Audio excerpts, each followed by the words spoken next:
Hey guys, I'm Ivana Manley from Manley Labs, and today we're going to talk about the variable mu.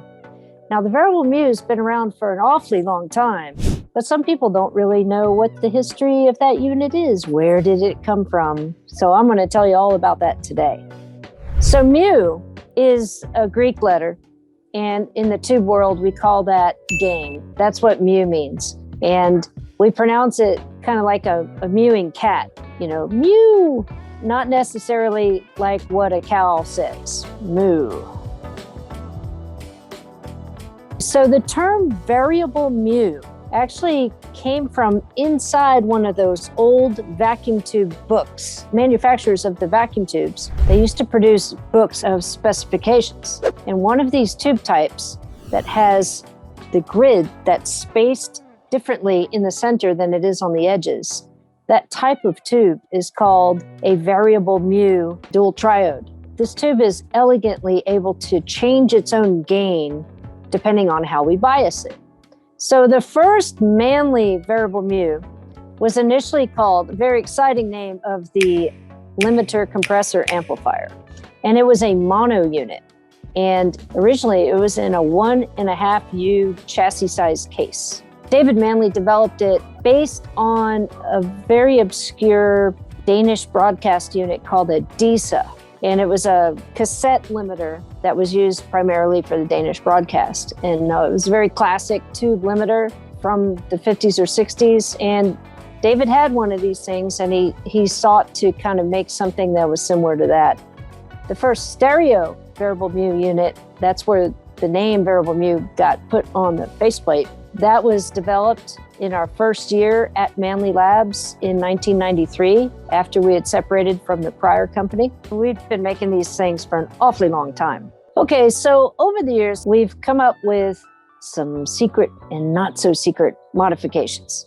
The first one was called the high-pass filter mod, and it introduces some capacitors in the sidechain drive that select the frequency below which the unit will not respond. So that's why they're called a high pass. The higher frequencies can get through and the lower ones cannot. So what that does is it makes the unit not just be driven by the loudest thing, i.e. the kick drum or the bass guitar. So it allows the unit to function without just being pushed by those things. Another aftermarket modification is the MS mod.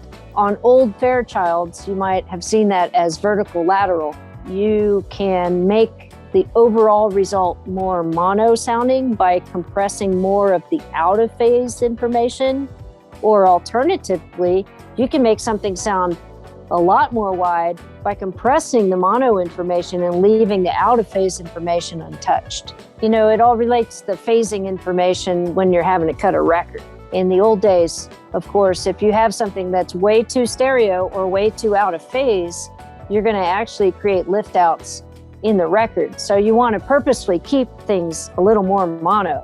So that's initially why those types of modifications were done on the old Fairchilds and on the Manley variable mu.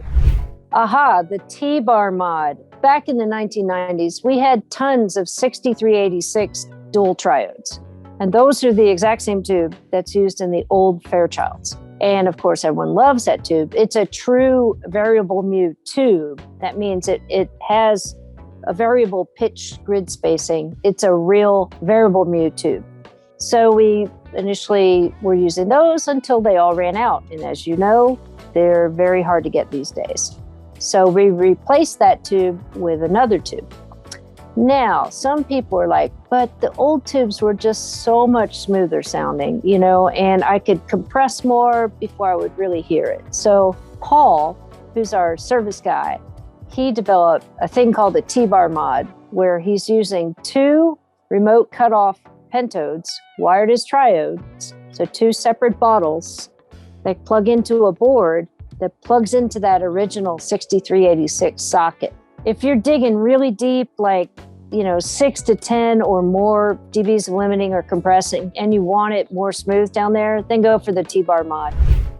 Y'all know that we do make dedicated mastering versions of the variable mu, and those have stepped input, output, and threshold controls, replacing the smooth pots of the regular versions.